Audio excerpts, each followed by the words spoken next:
Okay, so I think we are ready to start. So let me uh, welcome you again to this first webinar for the CyberSecDome Open Call. My name is Spiros Fotis. I am a project manager at Aegis and chairman of the Open Call management team for the CyberSecDome Open Call. Today's webinar aims to give you the opportunity to make your questions, get more insights on the technical aspects of the first round of the open call, and hopefully get your answers in order to facilitate your submissions, your applications for the open call round one. So what we're going to do is practically we're going to start with a short overview again for the open call, just in case you missed our second info day. Then I will pass the token to the technical coordinator of the CyberSecDome project, Professor Mohammed Hamad from the TUM. And of course, we will provide most of the time for the Q&A session for you to make your questions. The project CyberSecDome, funded by the European Union, aims to improve cybersecurity using advanced AI and virtual reality technologies. And the mission is to enhance cybersecurity and create collaborative solutions that secure Europe's digital future. The open call is not only a great opportunity for you to get involved in shaping the future of cybersecurity, it is also a way for us to give back to the cybersecurity community and engage stakeholders. So we are looking for SMEs, industry professionals, researchers, academic institutions, all with expertise in cybersecurity. The CyberSecDome Open Call, is structured to guide participants through the development, testing, and deployment phases. So let me walk you through the two rounds. In round one, as you see here in this slide, the focus is on evaluating and testing the CyberSecDome integrated prototype. So the selected participants will work directly with the CyberSecDome framework, conducting tests in controlled environments and providing, of course, feedback to refine the platform. I won't stand much on the second round because this webinar is for the first round, but let me just say that in the second round will build upon the results of round one. And what you need to know, to keep in mind, is that if your proposal is not selected for round one, then don't worry because you can always refine it and resubmit it for round two, provided it meets the criteria for round two. So let's have a look at the topics, the key topics for round one, which are 5 in total, from evaluating, as I said, the integrated prototype to generating data sets for AI tools. All these topics address critical cybersecurity challenges for us. So, for example, if you specialize in risk assessment or incident response, then perhaps, as you see here, topics 2 and 3 might be ideal for you. On the other hand, if your expertise lies in AI-driven testing, maybe topic 4 would be a perfect fit. Let's see these topics one by one, and most importantly, topic 1, which is the most comprehensive and well-funded topic in round one. Of course, again, all the technical details and questions you have for all the topics can be answered later on. Of course, given the fact that you will also have the insights for the technical aspects of the project by the technical coordinator later on. So this topic offers up to 120,000 euros per project, and the goal here is to evaluate and test the integrated CyberSecDome prototype in real-world scenarios. The topic is critical for shaping the CyberSecDome's, let's say, core functionality. So if your expertise lies in testing and validating cybersecurity solutions, then here you can make the most significant impact. The participants of these topics are expected to assess the system usability, scalability, effectiveness across diverse cybersecurity environments, and of course, provide insights and feedback for the system limitations, probably suggestions for improvements, and so on and so forth. The rest of the topics from 2 to topic 5 are topics which focus on specific, let's say, cybersecurity challenges that CyberSecDome aims to address. So we have topic 2, which is the advanced risk assessment. This involves using the dynamic risk analysis tool for detailed risk assessment, and proposals should analyze, let's say, asset interdependencies, measure threats, recommend risk reduction strategies.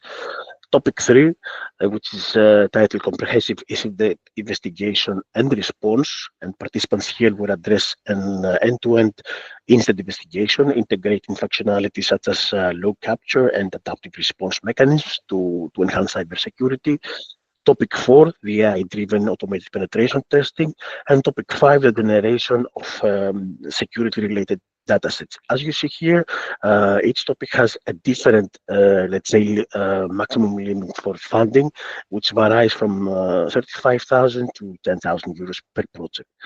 Each of these topics presents a unique opportunity to contribute to CyberSecDome's mission while also addressing real-world cybersecurity needs. One thing that you need to keep in mind is that you can apply for more than one topic from topic 2 to topic 5, but if you go for topic 1, then multiple applications are not allowed. So either you go for topic 1 in round 1, or you may choose to apply for topic 2 and topic 5, for example, or topic 2 and topic 3, or all of the rest topics, topic 2, 3, 4, and 5. A few more things about the funding details. What you need to know is that the open call in total for CyberSecDome has a budget of 1.2 million, and the most important thing is that SMEs can receive up to 100% of the eligible costs, while other organizations, including large enterprises, industries, and so on and so forth, are eligible for co-funding of up to 50%. In terms of what we mean by eligible costs, as you can see here, these include personnel, equipment, travel, subcontracting, etc. So remember that these funds, of course, are meant to support the innovation directly related to the project's objectives, right? So ensure the objectives that ensure impactful results. A few more details about the eligibility criteria. Again, if you weren't present in the second info day, we had, let's say, a more analytic presentation on eligibility there. Eligibility in CyberSecDome Open Call is straightforward. So applicants practically must be based in EU member states or Horizon Europe associated countries. And at least one SME must be part of the consortium in case you decide to apply as a consortium. And we can accept consortia of up to 3 members. Of course, the proposals must align with the objectives of the project, and they must demonstrate some ethical compliance. Don't need to stress too much with this now, because the Open Call Guide has all the details on the eligibility criteria, and it's already available online for you to reference. For your reference, I mean. So the steps for your application are very easy. First of all, review all the documents, prepare your proposal using the official template, and submit it through the F6S platform, which is the platform we have chosen for the submission of the proposals. A few clarifications here. First of all, as you may already have seen in the template, there is a suggestion there of 45 pages. This suggestion doesn't have to do with the number of pages we expect from you to have as a proposal, but with the number of pages what we expect not to exceed. So if your proposal is up to 10 pages or 5 pages or 20 pages, it is the same, and it is acceptable from us. We don't have any issue there. We just have provided an indication of 45 pages as a threshold of not exceeding this number, because it will make, let's say, reading all the proposals much difficult if we have a lot of pages. There is no need to provide very long proposals. I think that this is a point that needs to be stressed out, because we had received many questions about the limit of the pages. So there is no minimum amount of pages, but let's say there is an indication on a threshold on how many pages maximum number we could accept. for us to make our lives easier at the end of the day to review all these proposals. So this is one thing, and another thing is that in order for you to apply your proposal in the F6S platform, you need to create there a profile. It is free. It makes your life easier during the application process, and in case you face any difficulties there, you can directly communicate with the F6S platform. They will be more than happy to help you and guide you through the whole process 24/7. So there is no issue there as well. Let me also remind that the deadline for the submissions is still on February 10th of 2025. Uh, let me move on with the evaluation criteria just to give you an idea on how we're going to evaluate your proposal. So, five key criteria will be used for the evaluation process. First of all, the alignment. How well does the proposal, let's say, address the objectives? The excellence is another criterion. What's the level, let's say, of innovation and technical quality in the proposal? The impact, or so how will your proposal benefit the cybersecurity, let's say, ecosystem? This must be demonstrated. Implementation is another criterion. So, is your plan, for example, feasible? Are your resources allocated effectively? These are things that we will investigate there. And of course, value for money, which means that your proposal uses resources not only effectively but and efficiently as well. So its criterion is scored on a scale of from 0 to 5, and to qualify, the proposal must score at least 3 per criterion and achieve a cumulative score of 15 out of 25, let's say. And the evaluation, of course, involves 3 stages. In general, we have the eligibility check, which is mostly automatic, and it is done through the submission system. Then we have the independent expert reviews from an evaluators panel. And of course, a consensus meeting with to finalize the scores and have the final list of the successful proposals that will become participants of round one for the CyberSecDome Open Call. So also keep in mind that the details for its criterion are outlined in the Open Call guide. So there you can find specific details for its criterion and how to successfully address its criterion. And of course, for the scoring system, information are also provided there. Before I conclude and pass the token to our technical coordinator, let me remind you of some few key dates. For example, the submission, again, the deadline for the submissions is on February 10th. So keep that in mind. And we will have the first eligibility check on the following days, the following 3 to 4 days, and we expect to have the results announced in March because the projects that will participate in round one of the open call will start on April 1st. So plan ahead to avoid, let's say, last minute submissions. Of course, in case you face any difficulty with the submission platform, for example, you can always communicate it to us. And of course, it will be taken into consideration just in case you don't miss a deadlines or something, let's say, unpleasant happens. So don't hesitate. In case that anything happens, feel free to communicate with us using either the info at that cybersecdome.eu email or the open call at cybersecdome.eu email. You can always find us on social media, and we will be more than happy to assist you and provide you with more information. This is everything from my side. So now I will give the token to Mohammed for the presentation of the technical overview of the project. And afterwards, we will be able to hear from you. You will be able to make your questions and we will be more than happy to answer. Thank you. Mohammed, the floor is yours. Thanks, Miros. Let me try to share my screen. So, hello from my side. My name is Mohammed Hamad. I'm from Technical University of Munich, and I am the technical lead of the project. My goal is just to take you through the different components of the CyberSecDome and try to explain some kind of technical aspect about all of them. I would like also to stress on something that already Spiros mentioned, that we will have two open calls.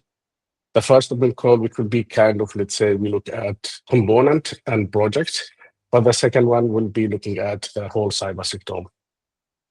Just to give you a brief idea about the project started in September 2023, and it's a 3-year project.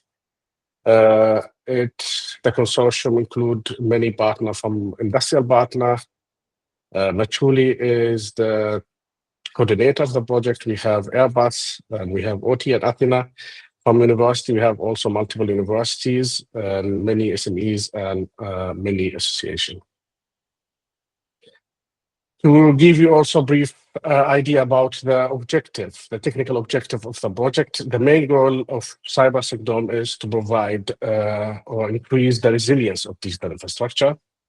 And how this can be done by providing dynamic cyber incident response, enhance the coordination among different digital infrastructures, and provide also high cybersecurity level using AI-based methodology, and also provide a better interface between the human and the cybersecurity algorithm. And this will be enabled via the virtual reality component that we have in the project. Other key component of our CyberSecDome is the automated pen testing, which will be kind of AI-based automated pen testing to find vulnerability in the system. So if you look at the CyberSecDome, you could see that it will include 4 layers. The first layer, which include the digital infrastructure or the virtual infrastructure. And the top of them, we will have the AI-empowered security tools, which will get the data from the digital and virtual infrastructure and try to analyze them. This will include network data, system data, etc. And any cybersecurity incident will be handled by the AI-empowered security tools. In the top of that, we will have a digital twin empowered virtual reality, and this will allow the SOC analyst, with the help of virtual reality, to understand what's happening within the system. The fourth component, we use it in case we have, what will have multiple domes. So we would like to share information among the different domes. And for this, we have privacy-aware information and knowledge-based sharing. This will share information about the threats, the incident, and also will share information about the AI model that we already have, but with respect of the privacy. So if we look closer to the CyberSecDome component, and I guess this should recall you what Spiros was telling about the different component. Within each one of the layer, we have now sub-component, and following, I will explain each one of them in more detail. So if we start with the bottom layer of the CyberSecDome, which will include the digital infrastructure that we would like to protect. This could include server, network, cloud service, etc. And for this purpose, we have 2 internal pilots, the one from Aya Airport, from Athid Airport, from Aya, and we have the OTE communication provider from Greece. We will have now from the open call also multiple pilot. So the goal of the open call is to provide pilot for the project. And the pilot will be capable, for example, to evaluate and analyze the tool that we already have. We know that maybe for some people providing the actual digital infrastructure, it will be problematic. And because of that, we have the so-called virtual interface, which could be some kind of digital twin simulation or emulation based for the digital infrastructure that we already have. So we are not only looking at actual pilot, but could have the representation of this pilot within the digital twin. What we will get from this is, as I said, we will get a data. So this data should include information in many layers, mainly from the network and from the process application. But this is also for us our goal that should include some kind of attacks. So it's not only about, let's say, legitimate data, but should include threat and attack data that our tool can be triggered by this data. And this is one of the, let's say, sub-project from the open call that we accept only people who could provide us existing data that include attack data, or they would like only to share with us logs from their system, which include attack that they need to describe.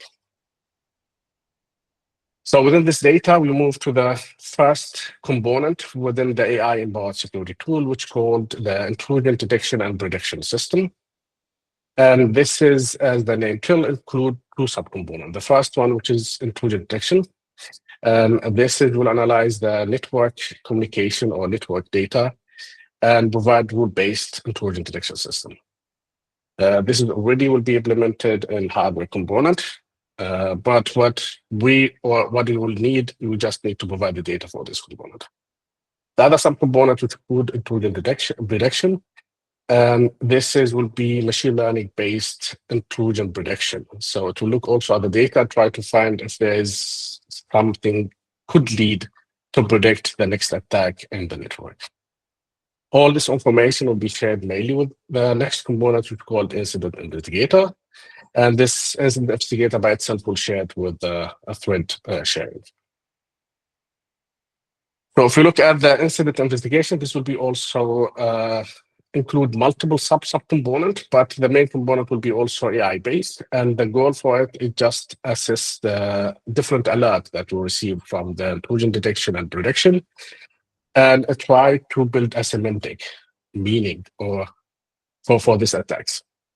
Of course, also it will try to help the SOC analyst to provide chain of evidence that link the different attacks or different alerts together, and also reevaluate the risk that was the risk for the alert that was provided by the IDP.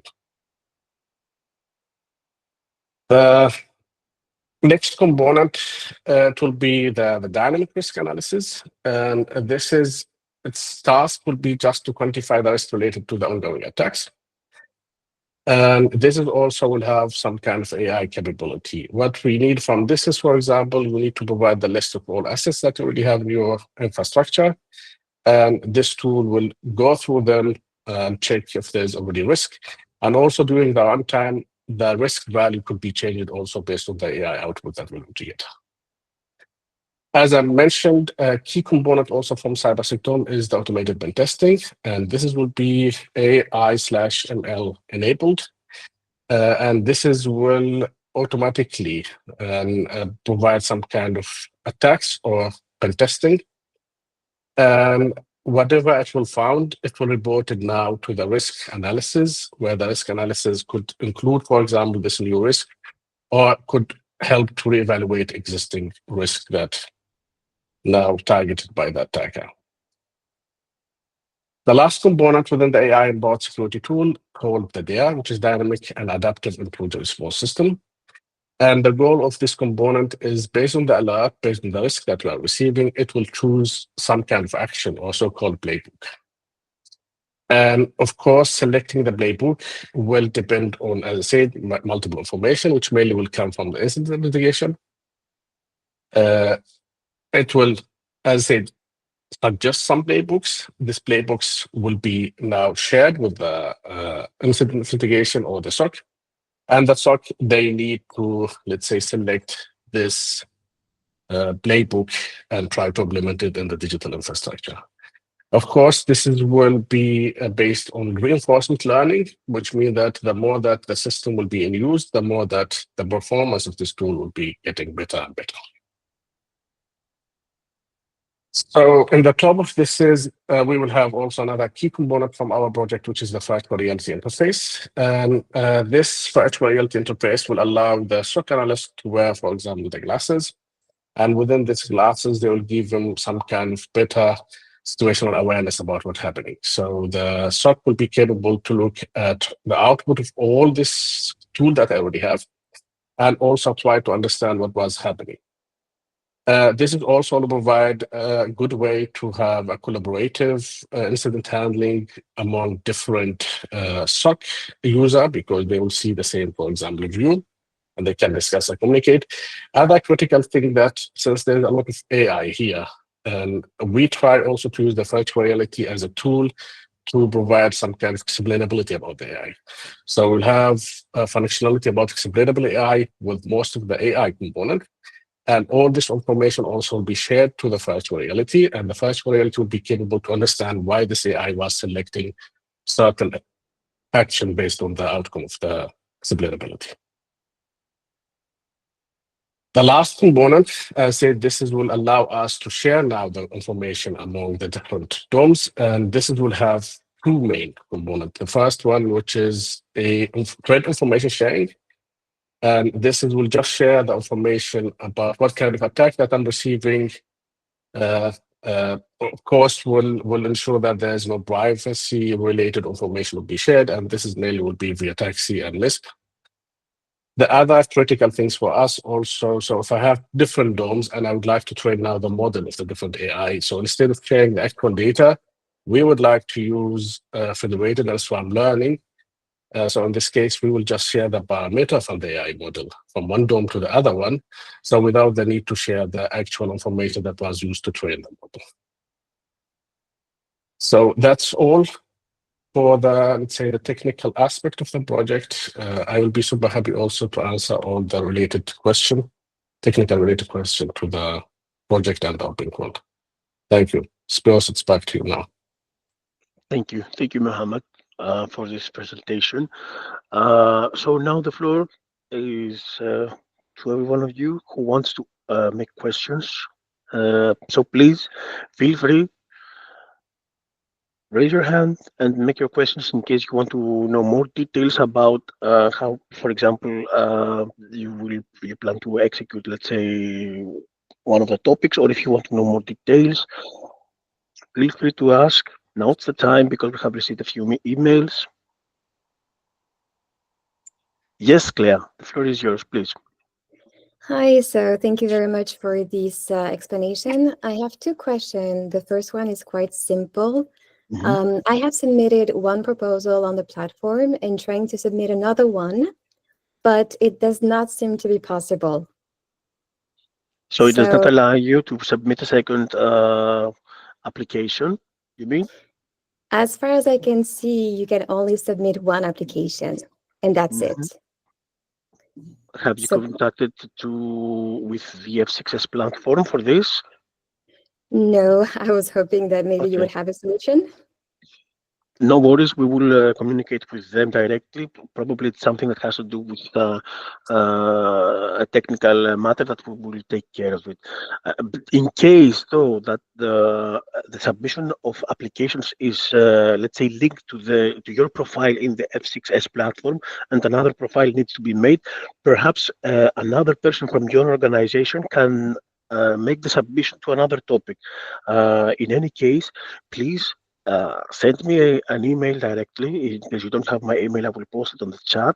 I will communicate with the F6S platform, just in case it's something technical that they can resolve. If not, we will find a way to work this around, so no worries on that, okay? Perfect. I think that's a very good suggestion, and another one of my coworkers can do the submission if nothing else is possible. So thank you very much for that. I did have another question. So I think it's related to the topic on pen testing.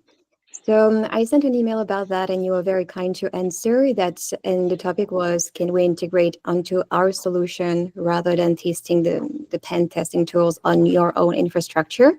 So that's impossible. There was an issue about compatibility, and that brings the question that I have. So in terms of CyberSecDome's compatibility with third-party infrastructures, let's say Ubuntu, Linux, those kind of software, OS and so on, is CyberSecDome currently compatible with them or not at all? Maybe I can answer. Hopefully I also get the question correctly. You will not install anything in your infrastructure. Okay. So there's nothing will be installed in your infrastructure. With the pen testing, for example, I guess also we get another question. You need to allow us to access your infrastructure. Of course, we need to sign the agreement, a special agreement also for the pen testing. And then our tool will run locally from our CyberSecDome, and it will report the result, for example, from your infrastructure to our system. But you don't need to install anything with your system. Okay, that's very helpful. Thank you very much. Thanks. Thank you. Thank you, Claire. I see also Dimitris Theodoropoulos has a few questions. Please, Dimitri. Hi, can you hear me? Yes. Okay. Thank you for your very interesting presentation. Actually, I have three small questions. actually Of two course. smaller, one bigger.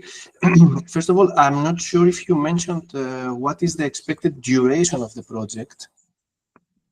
You mean for round one, correct? For round one, yes, for round one. For round one is up to 6 months of execution, if I'm not mistaken. Yeah. Yes, I think it's 6 months. I will double check that though, because now I'm, to be honest, I'm not sure if my answer. Okay, it's okay, it's okay. I I'm mean, just maybe I accurate. missed I it. will That's accurate. why I was. It's No, okay. no, It's no, okay. no. I will double check it and come back on the chat, but I think it's 6 months on the execution part because the preparation part is about 8 months.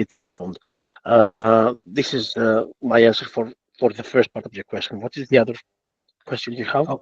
Okay. And but by the way, is there any indication about the number of projects that will be accepted per topic or no? Well, this depends on how many applications we have. Think of it Okay. as the maximum amount for round one is up to Mm. 420,000 euros, right? Okay. So if everybody goes, let's say, for pick one, which is the maximum amount, which is 120,000 euros, one could say that, okay, this means that you would probably accept up to 4 projects. But Okay. that's not the case because not all proposals for topic one may be, let's say, of such quality and impact for us. So Okay. we may have better proposals in the other topics that receive less funding.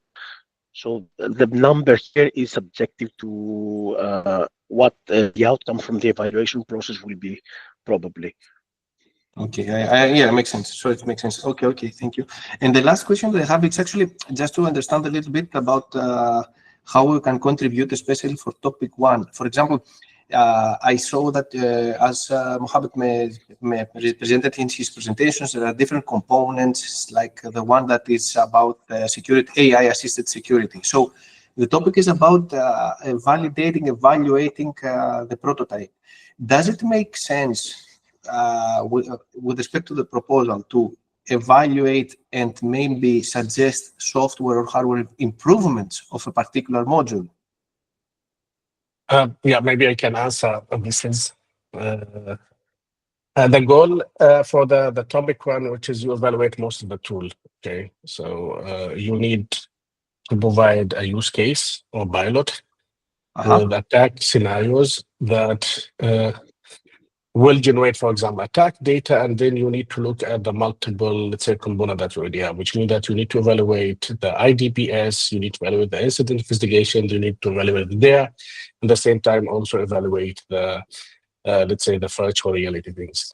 Now, providing suggestion about the hardware, I can tell you that all this is running in the cyber range. So there's only the IDB intrusion detection system is hardware based, and I guess this is already researched and developed. So I'm not sure what do you mean by providing suggestion for hardware. We don't think that this will improve anything. Okay, providing suggestion about the models and the performance. Of course, this will be the duty also of the project or the let's say the provider here, because at the end of the day, it also will come with you about evaluation. The sheet or something, and you can give us your feedback about each one of these components separately. Of course, suggestion will be part of this.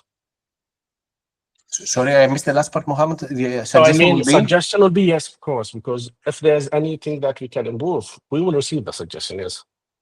So but it I makes just want sense. to make it clear that, sorry to interrupt, most of the components, they are software-based and they are running in the cyber range in Airbus. So I'm not sure about what hardware that could improve the things. Of course, increasing the memory, increasing the GPU will improve the things, but I think this is not critical somehow. But any other suggestion about the performance of the, let's say, the tools, whether they are providing correct things, whether they are usability, for example, for the virtual reality, this is something critical and important, and we are expecting this also from your side. Okay. I think I got it now. Okay. Thank you then. Sorry, I don't take more of your time. No worries, but maybe just to restrict about the topic one and also most of the topic. We are really looking for a pilot. So you need to think about it that you need to provide a pilot. Okay. The pilot, which means that you need to provide infrastructure, you need to provide, let's say, attack scenario within this pilot, and you need to ensure that we can access this data. Pen testing is different because if you wish, you need to access the infrastructure itself, or also you can generate your infrastructure in the CyberSecDome, let's say cyber range, which also requires something from your side. So it's not only about we give you access to the CyberSecDome and you just say this is good or bad. You need to provide, let's say, use cases. And based on the use cases that you provide, you can, for example, evaluate our things, saying that if you already have in your company, in your infrastructure, you have already security tools, we will be super interesting to compare. So you can tell that we already have this solution, which is far better than your solution. We are happy to get such kind of comments here. Okay. Yeah. So that's also a very interesting thing that you mentioned. If we have in our side some software hardware solutions that also related to security, then we can compare versus the current thing that you have also. Yeah. So that could be also one part of the proposal, right?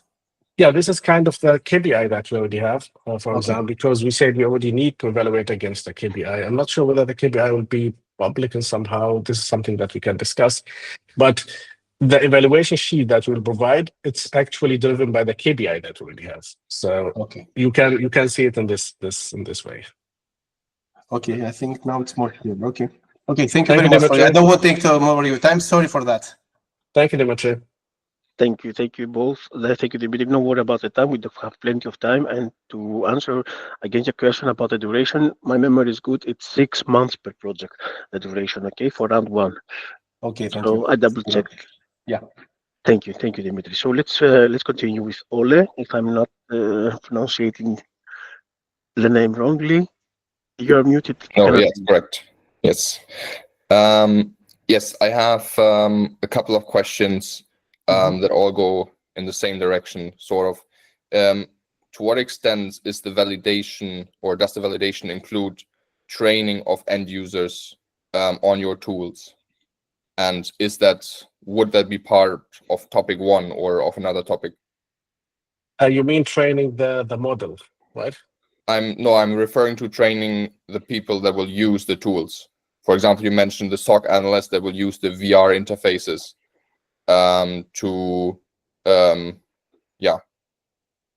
control the system or handle an incident, for example. So, or detect an incident in this case.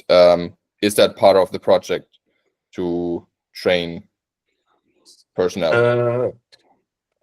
Maybe I can also get support from Mark Oliver because he's the owner of the virtual reality. Mark, can you hear us? Do you think that we need training for the people to use the virtual reality things? I'm not sure if Mark, can you hear us? No, let me then try my best and then also can come back to you. Actually, maybe because we are used to the virtual reality things now, we don't believe it's really need, let's say, that a lot of training. But all the projects that will be successful and get granted, for example, they will work closely with all the consortium, which means that we will not let you alone. You will work with us to look at the component and see how the component is working. And in case there's need for training, as long as it will not take months, for example, I guess we'll be happy to support. I guess also Mark Liban now, I see he's enabled his camera. So how do you see it from your side, Mark? Could you repeat what was the question for me, please? So the question was whether, for example, for the SOC analyst, will we provide some kind of training, especially for the virtual reality usage for this? So the virtual reality usage in the project is quite interesting because what we do is we support classical workflows and enrich them with additional 3D experiences. That means if the SOC analysts already know their day-to-day business, it will be a very nice experience for them to have this additional functionality. We even integrate the traditional screens of the traditional tools. And we'll definitely, with those of you who are interested in testing this functionality, which is super interesting for us, we'll definitely make multiple sessions, offer multiple sessions for looking at it together and also gathering your feedback. Okay, yes. Yes, thank you for your answer. A follow-up question. So we are rather thinking of coming into the project or into the open call with providing training, because we are developing a scenario-based training platform. Would that be something interesting to your project? Can you explain more what do you mean by scenario-based training? So, do you have an infrastructure in your company? Do you own any use cases? Do you own any pilot? No, it's more like we have a platform where we offer scenario-based trainings. And so the idea would be to train, for example, for the pilot, or also for the future, for the round 2, companies that will implement your software or your solutions on these solutions. So basically, this looks very interesting. Sadly, if you look at the open call documentation, cannot fit anywhere because, as I said, in our case, we are looking for, let's say, attack scenario that we can test the tool that we already have, whether they are working on that. In my opinion, will really fit in the second open call, because this is whenever we have, for example, the complete CyberSecDome, which is already tested, working, integrated. It will be really nice that we have such kind of support from your side to make this as a product. And I guess this will be really interesting for many people that they would like to use it. I honestly see difficulty to find a place for such kind of proposal in the first world.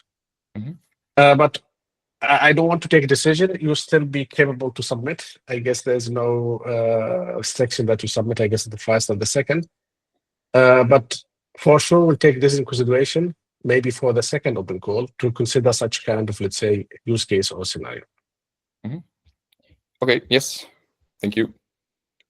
Thank you, Ole. And as also Mohammed said, please let's be in touch, because round 2 is very close in opening. Before we move to the questions that are on the chat, let's provide the floor to Anna. I guess she's been waiting for a while, and then we will address the questions posted on the chat. Anna, the floor is yours. Thank you. Thank you. I just have one question, because about the VR part of the topic 1 for the evaluation. I guess we are a company that's not involved in virtual reality in any way. So my question is really, as part of the project, can we also request for funding to acquire the relevant hardware? Because otherwise, how are we going to evaluate that part? And also, if there is an expectation that we already have any sort of infrastructure that supports VR, or anything that we haven't thought about before writing the proposal, it would be helpful to hear from you. Good. I take it, or you take Spiros? Regarding the funding for the equipment, I think this could be part of the funding from the project. So since the funding for the specific topic, I mean, it includes also, as we said, all eligible costs. So if you purchase, for example, a pair of VR glasses for this, the VR equipment, it will be covered from the budget that you may propose, perhaps. I'm not sure, though, if Mark Oliver has any more details on this, because I guess, Anna, you plan to apply for the VR scenario, right? For the VR topic. I was hoping to apply for topic 1, but I realized VR evaluation is included. We cannot pick and choose which parts in topic 1. We have to evaluate the full. Correct. Exactly. So yes, Mark. So for the VR part, what we are currently using ourselves are Oculus headsets. They cost about 300 euros. So that means that will not be a huge cost for you. Besides that, you just need a normal PC or Mac. So no specific additional hardware requirements.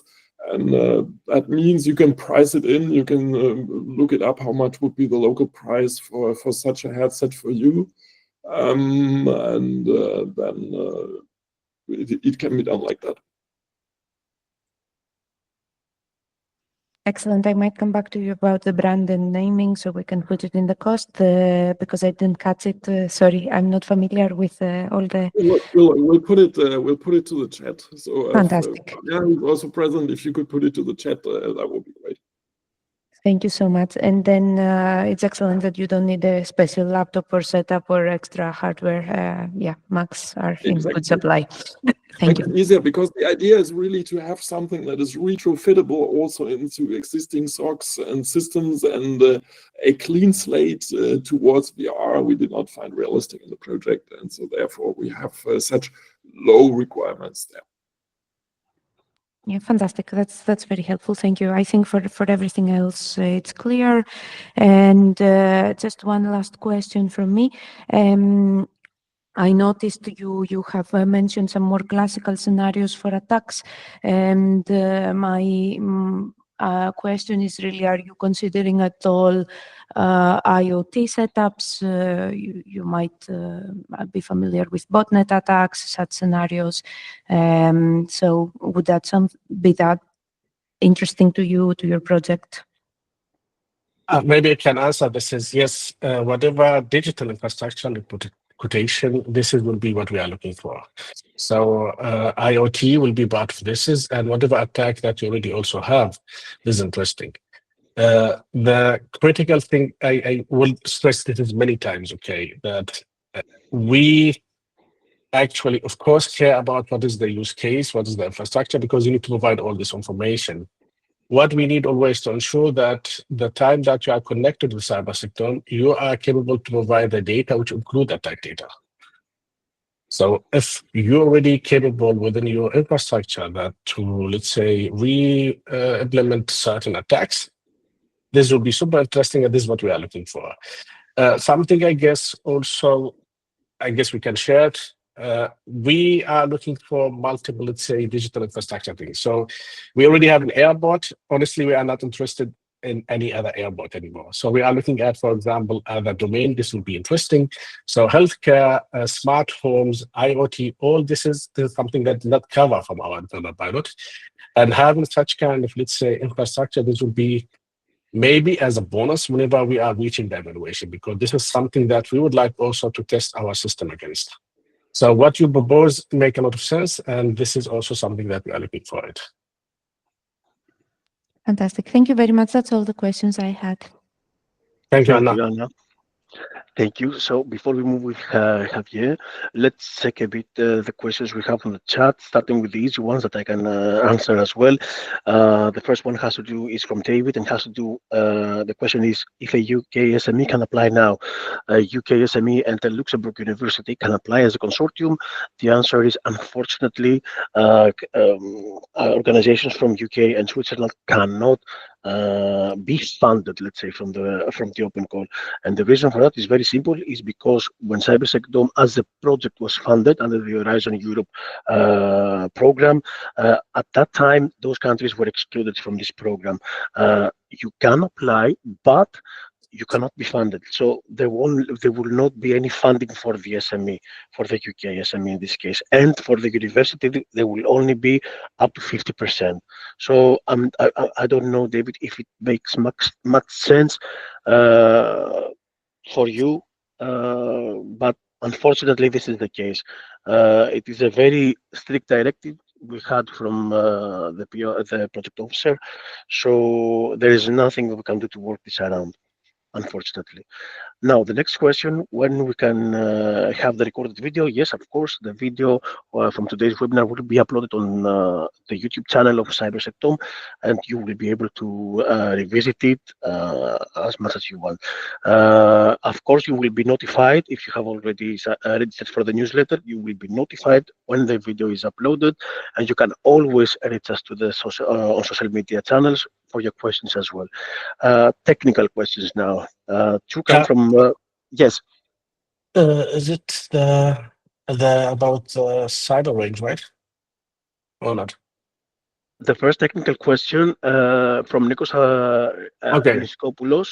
Let's read them out loud. What do you mean we need to provide infrastructure? Something like a corporate environment where we can use CyberSecDome? And a follow-up question from his side: are there any specific scenarios, attack scenarios that you prefer to us as the platform against? So for this, you guys finish, Mohammed? Yep. So regarding that attack scenario, there's nothing specific for us. We already, I guess, we have somewhere in our now internal environment, and we have the DDoS. So having anything beside this tool will be really interesting, because this will allow us to test more attacks. Now, regarding the infrastructure, once again, I want to make this clear. We will not install CyberSecDome in your infrastructure. This will not happen. The CyberSecDome is already installed, set up in Airbus premises. And we just need a way, whenever I say that you need to provide us your infrastructure, we just need a way that you redirect the data from your infrastructure to the cyber range within Airbus, where we can start analyzing the data. This is applied to all the component, except I say the pen testing, because the pen testing, you need to give us access that we can access your infrastructure. But as a CyberSecDome, beside the pen testing, we really just need a description from your side about the infrastructure. You need to provide us the list of the asset that you already have in your infrastructure. You need to provide us the communication, how this topology look like, because all this will allow us to reproduce this is also in our system or within the factory reality. But actually, we don't need to access your infrastructure if you don't want to use the pen testing. We just need the data. So what type of infrastructure? I guess I said it.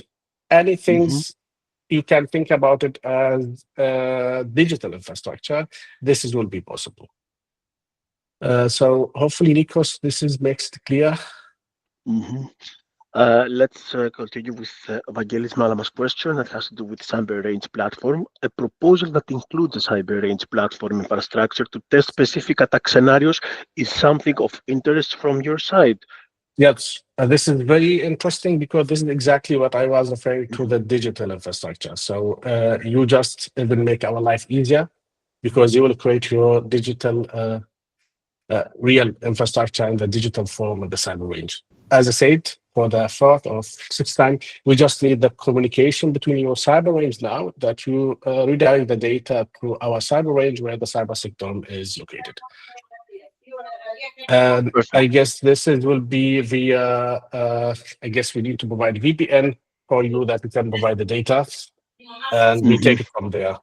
Of course, we'll give you access to the CyberSecDome, where you will be capable to see what is the tool is doing, and you analyze and evaluate the tools. Great. So I see that Vangelis wants to do a follow-up question, but please be patient, Vangelis, because we have Javier waiting for a bit. So Javier, the floor is yours. Of course, I understand. Of course. Thank you. Hi, everyone. Thank you for the time. No, I actually wanted to, actually my question was solved throughout, a recent elaboration on colleagues' answers. So that's it. It's regarding infrastructure, it doesn't have to be precisely airports. In our company, we're tech integrators, TRC, based in Madrid. So we have metro systems, hospitals. So it may resonate a lot with them, but now elaborating a little bit more on your answers, my question is, if it's not a digital twin, but an actual real infrastructure, can we form a consortia with, say, our clients that may work for you? Like, for example, signing NDAs, things like that, like all integration protocols. Are you guys open to having discussions with our clients as well, like in such a way as a consortium? Will that work? Regarding the consortiums, as I said, we can accept up to 3 members. I mean, applications from consortia. But let's say, excluding the fact of the open calls, if you want to have a kind of synergy, perhaps, in terms of engaging external stakeholders to the project, I think we are also open. But apart from the open calls, there cannot be any funding. I mean, if you have more than 3 participants there, but for the open call, perhaps you could choose, let's say, 2 more key clients of yours, Javier, and together apply for one of the topics here. And I guess, Spiros, can you also, regarding the NDA, I guess this should follow the similar procedure with the EU proposal and EU project. Correct. So there will be, I Correct. guess, some kind of NDA. Yes, we will follow all the documentation and the processes that are followed by the Horizon Europe as well. So similar process will apply to the open call. Understood. Thank you, gentlemen. Thank you. Thank you. So I don't see any raised hands, but I guess Vageli, you wanted to do a follow-up question, right? Yes, thank you, Spiros.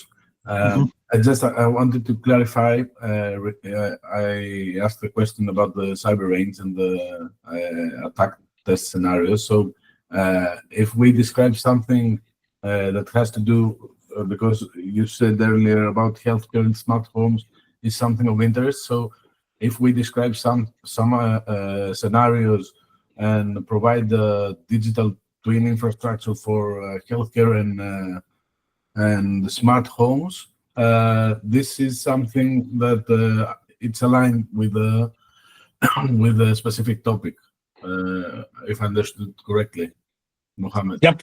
I mean, I just give this as an example. We are open also for other. But yes, this is something that such use cases we are looking for them. Besides, for example, the attack scenario on this infrastructure. So smart home, you need to provide also attack scenario on this, and I guess this will be evaluated how much the attack scenario is comprehensive, how much the infrastructure also complex, and this is which will make, for example, your proposal successful. So in order to get the big picture of CyberSecDome, so in an infrastructure, the CyberSecDome tools will monitor and detect the possible attacks in this infrastructure. So they analyze the data, and they find matches about the possible attacks. So this, okay. Exactly. And as I said, I mean, this is hopefully also will be clear for everybody. We are in the Open Call 1, which the tools also on early stage of the development, let's call it. We are really interested that you take the tool, you look at the tool, and I can speak, for example, about the tool that Tom is implemented, which is the intrusion response system.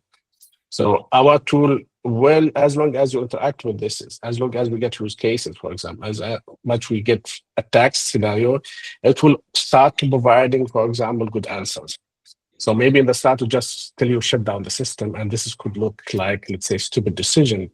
And for us, we would like you to look at these tools in this open call now and give us feedback about whether the tool is, let's say, working perfectly or not. Of course, we don't look for simple use cases. We are looking, for example, about the more complex the system is better for us, because this will allow the interaction with multiple tools. The more the attack is complex and comprehensive, this will be also better. But as I said, you provide us this description, you provide us this infrastructure, and then we give you access to our CyberSecDome, then you can analyze all the tools that you already have. Okay, thank you very much, Mohammed and Spiros. Thank you. Thank you, Vangelis. So let's get back to the chat. I see some questions here. Bruno asks, so you perform the pen testing on the use case we provide? I hope the use case mean that the infrastructure that you already have. And I said yes. So the pen testing can be performed in two ways. Either you have your actual infrastructure, your actual premises, and give us access to this, and we do the pen testing there. Or if you do, like you guys was saying, you already have a cyber range, which already include the digital format or the digital representation of your digital infrastructure, we will have it also do the pen testing there. So, and I said this is the only case that we go to your infrastructure and do something. Rather than that, we just receive the data from your side, and you need to implement that attack.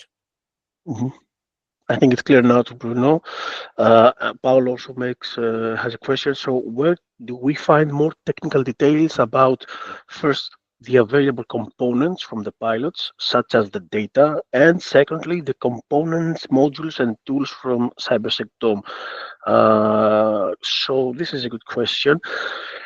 We do have some information available on the website for the components, the tools from CyberSecDome. Perhaps it makes sense to also create, let's say, I don't know, some kind of a PDF with basic information on this, or short presentations of the tools. Anything we can share publicly with all of you, we will provide. This is from my side. Regarding now the available components from the pilots, such as data, I don't know where the question refers to exactly. You mean for specific topics, Paolo? I don't know. Mohammed, do you I did not get understand this this question? the part about the data, but Hmm. I can also second what you were saying. We will have, I guess, also with the open call document that to be released, also some kind of description about let's say the component that we already have. Yes. Yes.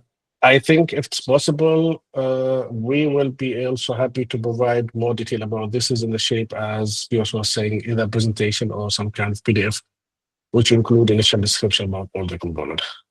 Yes, I I guess think. we need to discuss this is because the deliverable that describes the architecture, this is confidential, we cannot share it, but I guess we can maybe extract some information and share it with Exactly. the people who are interested. Exactly. We need to revise, Paolo, all the deliverables related to the architecture and the tools, because everything is in detail there. We need to see what can be publicly available, and once we have finalized this process, in form of PDF or in form of a few slides, this information will be shared with you. So be in touch for this. Uh, Paolo has a follow-up question. For example, for the DDoS scenario, if you provide us the data, the attack pattern, for example, or any sort of attack data or type of attack, Mauro, maybe, sorry, I really cannot see it, but we will not provide anything. You will provide this information. So for us, you need to provide us the attack scenario, and then later you provide us the data which include this attack. And based on this is our tool would analyze this is and try to take that this is, for example, DDoS attack. Hopefully I understand the question correctly. Otherwise, I guess if you can speak up, this would yes. be the best. I don't know if the answer covers you, Paolo. Maybe you want to open up your microphone just to clarify it further, just in case Yes, it is not hello. clear for you. Sorry for taking time. I mean, it takes time to type. So No, no, no. No No worries. it's easier with the microphone.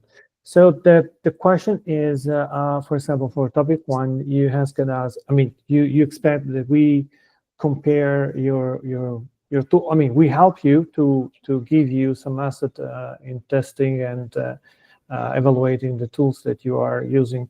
So one of the thing is that, okay, so yes, we can provide data, we can provide live data, we can provide scenario, we can provide, I mean, the proposal, the company who is doing the proposal.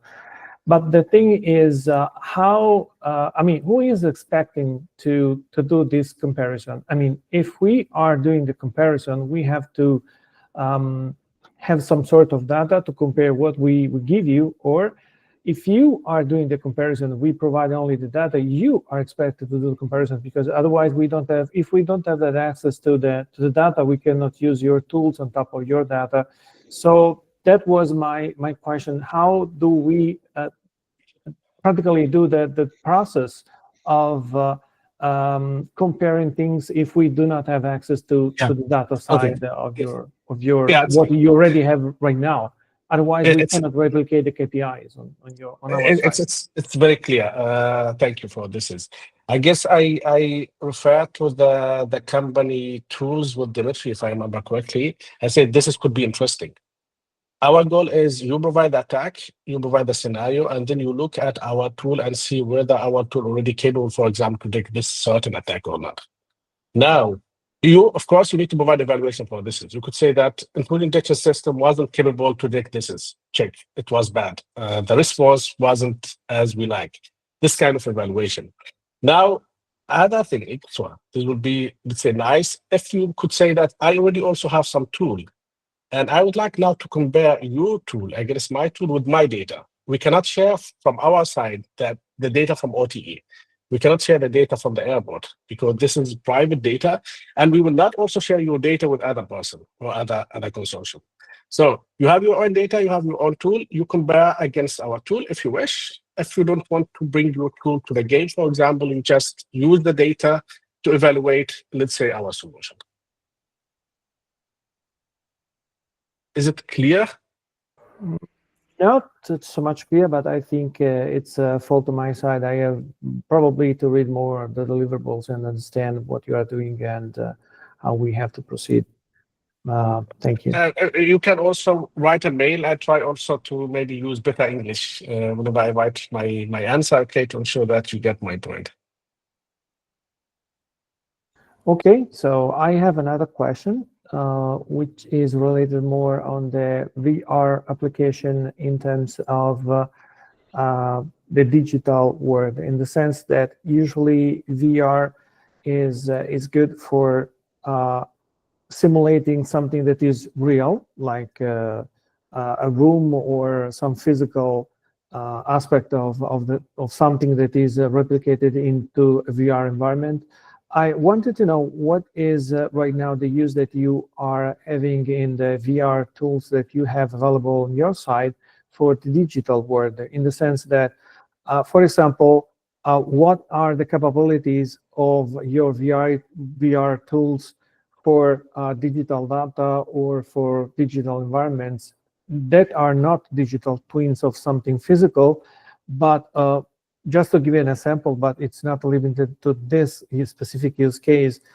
If you are talking about the telecom pilot or any other pilot that we want to propose, if your VR tool is or has some capabilities or features to show data in some way that are not data related to a physical thing, or I mean, how does it work, your VR tools, so that we can understand, for example, in a typical denial of service attack, the traffic or some data that is not something physical, what are those capabilities, so that we have a better idea of how we can test and we can do the testing on for the topic one.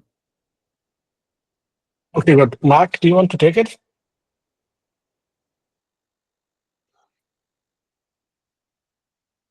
I'm not sure, Mohammed, if Mark is still in the call. Okay, then maybe I'll try my best also here. What we already have, even if you have digital things, I give an example now about the airport, because also with the airport, it's already in the cyber range. We try to create the scene for the airport, and whenever we get, for example, the asset list, we ask also about geographical location for this is. So we have the airport, let's say, how it looked like in reality, and we have now the devices located in different places as it was given. And for us, how we visualize, for example, the data, the goal of the virtual reality is just try to replace in our project at least now, try to replace the normal user interface that the person they need to look at multiple tools with provide a more initiative way with looking at the data. So you see the infrastructure in front of you. You'll see the devices located in different places, but at the same time, you can see the cyber range. So now you get an alert, you can click in the IDB, you see all the alert releases. So if you need to see what kind of data was providing this is, you look at the device because you know now which device you are looking at. Look at this device, you can see the information related to this device. You can bring down multiple information from multiple tools, and hopefully this can give you, let's say, a better situational awareness about the attack that is running. I would just say we are not doing, I guess, so we are not, for example, visualizing the bits, how the bits move between A and B. So if you'd like to represent the data, this is something different. We are not doing this here.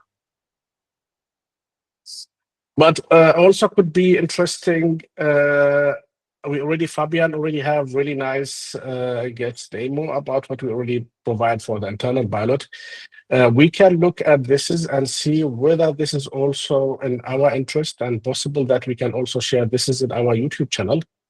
Maybe this also will give the user or the people who would like to apply better understanding about what we are talking about. For me, I guess transparency is something new for most of the people, and of course, having question about this is expected. But we can look at this as POS with the other consortium. Yes. So yes. hopefully this is partially answer your question, Paolo. But I guess the moment that you see, for example, also our demo, hopefully this will make things clear. Thank you both. Paolo, feel free also to provide these questions, these ventilated questions, because I think you are very interested in topic one. Send us an email. We will make sure to come back to you as soon as possible and see what are the gaps in terms of information missing that is needed for you to make your application, to apply, to facilitate with your application. So feel free to send these questions as well through email if that helps as well, okay? So thank you. I don't see any other questions on the chat or anyone else has any other question.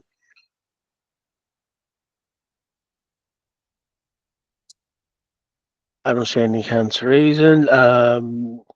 So I guess this webinar pretty much covered everything for now. I don't know, Mohammed, if you want to, if you do have any last closing remarks, because we will close the session since there are no other questions for now. From my side, thank you for all this nice question, interesting question. We are open. If you have further question, please feel free to send it to the mail that I guess we also already shared. And we will try our best to answer as soon as possible. Still, I guess in case there's a need for other semi-webinar, I guess we are also be happy to provide such kind of things. Or if you need really to talk to us, me personally, I'm open and I'll be happy to set up a meeting if that's possible and talk about any question that you already have. Great, thank you, Mohammed. So as Mohammed said, we are open for discussions. Please feel free, send us your request if you have any more questions to the emails or any other way you feel more comfortable communicating with us. Social media, email, messages. We will make sure that we answer everything.